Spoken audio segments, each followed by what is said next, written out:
အားလုံးပဲမင်္ဂလာပါကျွန်တော်ဆောပါကျွန်တော်ကတော့ AI မြန်မာအမေရိကန် product တွေကိုရောင်းချနေတဲ့ advisor တူဖြစ်ပါတယ်ဗီဒီယိုလေးလည်းမရိုက်တာကြာပြီပေါ့နော်ခရက်ကလေးနဲ့ထားတော့ဗီဒီယိုလေးလည်းမရိုက်ဖြစ်ဘူးဒီနေ့ပြပြပေးမယ်ဒီနေ့ပေါ့နော်ဒီနေ့အကိုတယောက်ကကျွန်တော်ရဲ့ Facebook group မှာသူကမေးထားတယ်သူကအမကန်ငိုသိချင်တာဝယ်ချင်တာဒီဟွာနေပြီးတော့ပေါ့နော် online ကနေပြီးတော့ဝယ်ဖို့သူကမလိုချင်ဘူး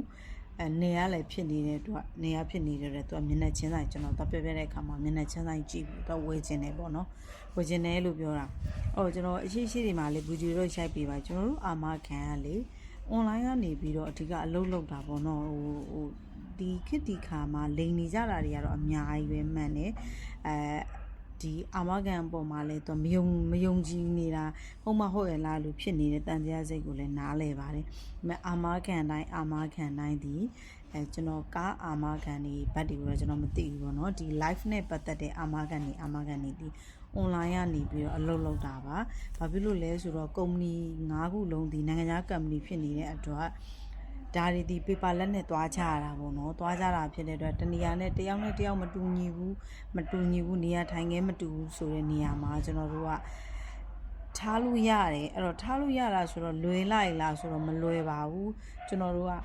ဘလူးမလွယ်တာလဲဆိုတော့ကြတော့ပေးရမယ့်အချက်လက်တွေကိုပြည့်စုံသွားပေးရပါတယ်ဒါပေးရတဲ့အချက်လက်တွေကတော့လွယ်တယ်ပေါ့နော်ပေးရတဲ့အချက်လက်တွေလွယ်တယ်ဘာနာမည်ကဘယ်သူအသက်ကဘယ်သူဆိုပြီးပြောရတာတော့လွယ်တယ်ဒါပေမဲ့ဘယ်အချိန်ကိုသူတို့စိတ်ပူတာတော့ဆိုတော့သိတယ်ကလိန်းတဲ့အချိန်ကိုသူတို့ကစိတ်ပူကြတယ်နဲ့တူပါတယ်ဘာလို့ဆိုငွေသွင်းမယ်ဆိုလို့ရှင်လဲကိုယ်တိုင်သွင်းလို့ရတယ်လေကလိန်းတဲ့အချိန်ကိုစိတ်ပူတာရှိကောင်းရှိမယ်ပေါ့နော်ပြောချင်တာပေါ့ဒီ agent နဲ့မျက်မြင်ကိုယ်တွေဖြစ်လေကျွန်တော်တို့ဒီအာမခံနေပြီး claim ဖြစ်တဲ့အခါမှာလိုအပ်တဲ့ document ကိုအစုံတောင်းမှာ online ရဖြစ်ခဲ့တယ်ဆိုရင်လည်းလိုအပ်တဲ့ document ကိုအစုံတောင်းမှာပြီးတဲ့အခါကျလို့ရှိရင် claim တစ်ခုဖြစ်တဲ့အခါကျရင်ဒီလူတွေကရုံးမှုသွားပြီးတော့စာရွက်စာတမ်းကြီးတွေကင်ပြီးသွားတာမဟုတ်ပါဘူးရောက်လေရာအရက်ကနေပြီးတော့ကိုဖြစ်တဲ့ case ကိုဈေးရုံတက်မယ်ဥပမာပေါ့နော်ဈေးရုံတက်မယ်ဆိုရင်လည်းဘာကြောင့်တက်တယ်ဘယ်ချိန်မှတက်တယ်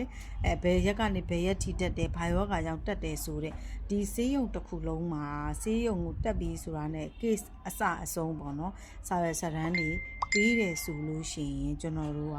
ရပါပြီနော်